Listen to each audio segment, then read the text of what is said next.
Welcome to our channel. Today we how to uninstall SemaConnect app account detailed guide step by step clearly. To uninstall your SemaConnect app account, open the app on your device.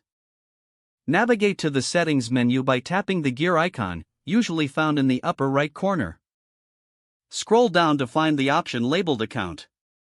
Select account to access your account settings. Look for the option that says delete account or uninstall account. Carefully read any prompts or warnings informing you of the consequences. If you are sure you want to proceed, tap on the confirmation button, which may say confirm or delete. You may be asked to enter your password for security purposes. Type in your password and submit it. Once confirmed, your account will be scheduled for deletion. You may receive a notification confirming the successful deletion of your account. To uninstall the app from your device, close the SemaConnect app completely. Go to your device's home screen and locate the app icon. Press and hold the SemaConnect app icon until a menu appears. Choose the option to uninstall or remove app. Confirm your choice in the pop-up window to remove the app from your device. Your SemaConnect account and app will now be uninstalled successfully. If you face any issues during this process, consider reaching out to SemaConnect support for assistance. If the page does not load, refresh the browser or try again in a private or incognito window. Make sure you are using the correct email address, then retype it carefully to avoid small typos. If your password is not accepted, use the reset option and create a new strong password you can remember.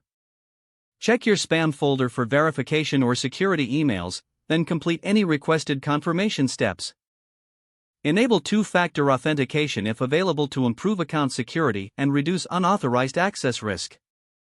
After signing in, review your profile details so your contact information and settings are accurate and current. If you see an error message, note it down and try again after restarting your device and internet connection. Log out when you finish, especially on shared devices, to keep your account and payment information secure. If the page does not load, refresh the browser or try again in a private or incognito window. Make sure you are using the correct email address, then retype it carefully to avoid small typos. If your password is not accepted, use the reset option and create a new strong password you can remember. Check your spam folder for verification or security emails, then complete any requested confirmation steps. Enable two-factor authentication if available to improve account security and reduce unauthorized. After signing in, review your profile details so your contact information and settings are accurate and current. Don't forget to like this video and subscribe to our channel for more step-by-step tech guides.